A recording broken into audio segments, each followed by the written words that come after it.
Good morning, Facebook land. I'm back. Monday Mindset. Today, I missed last week because we had a little bit of a family medical emergency, and I was in Reno with my father-in-law, who's doing great. But yeah, so I didn't do one last week. But so this week I was thinking about what do I want to talk about, and I'm a reader. I love to read. And actually, when I was thinking, what do I want to talk about, I grabbed a book, and then I was like, oh, books. That's like my biggest thing that I do in terms of self-development is read and write and journal.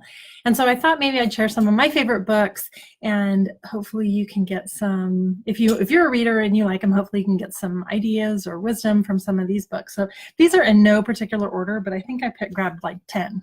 So the first one, I don't know if this is backwards, but I don't know how to say his name. Thich Nhat Hanh, You Are Here.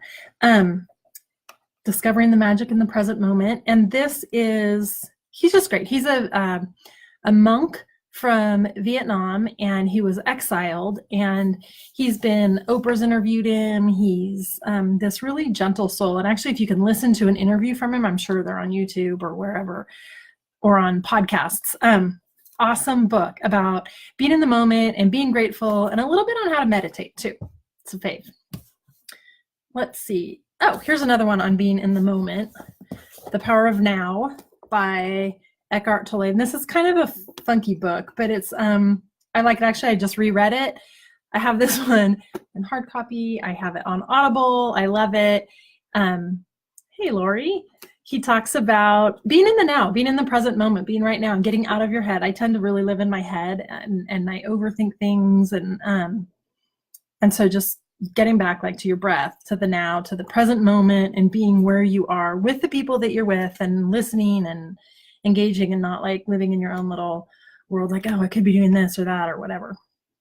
Then I have some books on creativity. So this one is The War of Art by Stephen Pressfield, and he's also got a really good blog on writing if you write fiction. And this one it's Break Through the Blocks and Win Your Inner Creative Battles. And it's like each chapter is really, really short. Like you can read this book super, super fast. Like, I don't know, I just like, that's a whole chapter, just bam. And they're sort of like little, like it's kind of a good book to pick up when you're like feeling stuck, or you're feeling like you want to do something creative. And he talks a lot about resistance and breaking through resistance. Like when you get into that mode of, oh my God, I can't do this, or this is too hard, or I'm not good enough. The War of Art has awesome strategies for breaking through that. Let's see. Tara Moore, Playing Big.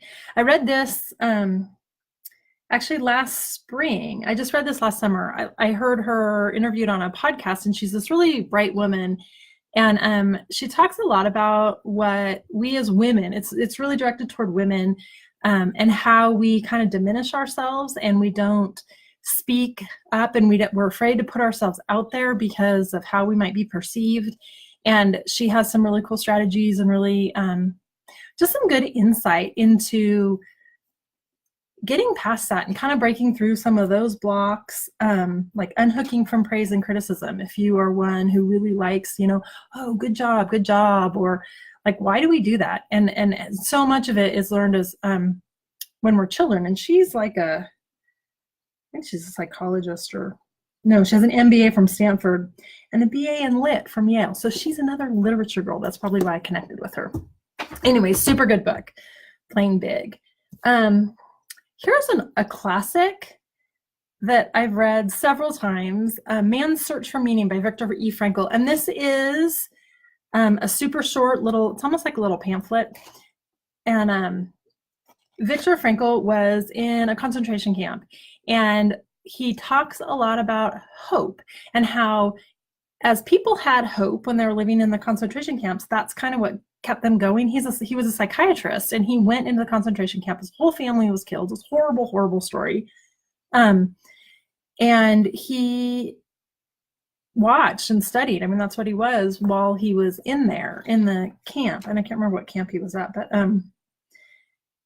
it's a really interesting discussion of how people keep going in the face of terrible, terrible situations like the concentration camps, which kind of goes with what's going on in America right now with these little children. It's horrible. Anyway, this is not political. The next one is The Alchemist by Paulo Coelho. And this is, I think would be called an allegory. It's a story. It's fiction story. It's about this journey that this young man takes and the obstacles that he hits, but it's and how he gets through them and the advice that he's given. And it's sort of an allegory of a journey through life. And he wrote this book. I actually heard an interview with him quite quickly. It's just a great little magical story it's a great little story. It's one that I go back to and read. And again, it's another really quick little read. Let's see, what else do I have here? Oh, so I don't have the book, but this is another creativity one, kind of like The War of Art, Big Magic. So it's on my Kindle, by Elizabeth Gilbert.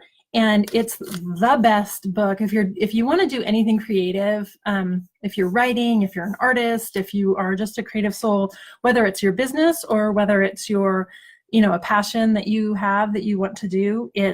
Big Magic is awesome about silencing your inner critic and that voice that's like, seriously, you think you can do this? Like that voice that I had for a long time about, you think you can do web design? Because I have a degree in English and a master's degree in the humanities with a lit emphasis. So, but yeah, you can. It's a creative thing, what I'm doing. So, and then this one is Total Mindset, The Power of Your Subconscious Mind. This is kind of a classic. This was published, I believe, in the 60s. And it's just a really interesting look at how we think about things and our subconscious mind and how it's our subconscious patterns that really direct a lot of our conscious patterns that we're not aware of, and then how to shift our subconscious thoughts to shift our mindset and get us into a better place. So these are my faves. I don't know how many I share. I still have more over here, but I'm going to call it good right now. And so share these books. I'll put a list in the links below, and maybe I'll write a blog post on it for my blog. And I will share that as well. So there you go. If you're, for me, like I said, reading is, and just pulling one of these books up and just kind of flipping it open and reading wherever, or starting from the beginning and reading to the end, and also listening to them. I have probably half of these also in audio form.